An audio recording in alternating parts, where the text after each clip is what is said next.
Welcome to the New York Outlook for Monday, the 18th of December 2023.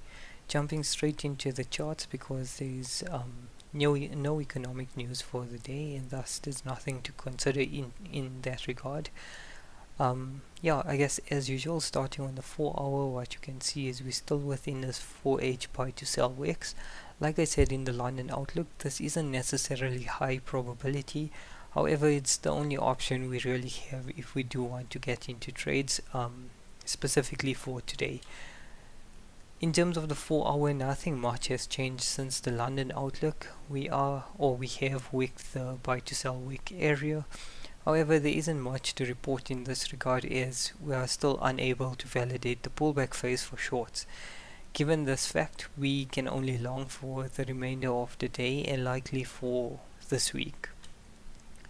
Once we do indeed break out of the buy to sell wick area, our next best option is to wait for price to reach the extreme and then to play the pro trend continuations. However, until then, we remain within this area and will seek longs. Jumping into the 15-minute chart, you can see I have taken a loss for today, and this is based on the idea that we did indeed have this primary leg. What you can see is subsequent to the Frankfurt Open, we did in fact take out one side of the Asia range, thus enabling us to consider an entry. We did position ourselves taking into account liquidity of the leg, POI, and FIB positioning. I have actually covered the high or low of the day on the basis that if this is indeed the high or low of the day, it shouldn't be taken out. However, as you can see, price came in and pretty much immediately taken us out. Dependent on your stop loss, if you had a bit more of a spread, you may have been in the trade, but like I said, there wasn't really any reason to short, so the loss was likely inevitable. Then looking on to what's happening right now in the forecast for New York. This, if we look at this low of the day, it was formed in the London lull, which would essentially mean that in order to actually trade this, we would need one side of the London range to be liquidated. Something like this would be our London range.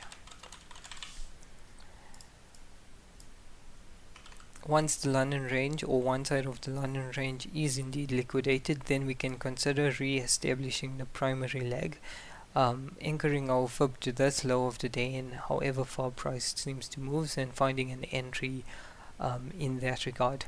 However, given where we are, the chances of price coming all the way up here, then down, and then continuing is quite slim. I don't know if it's actually going to work out that way.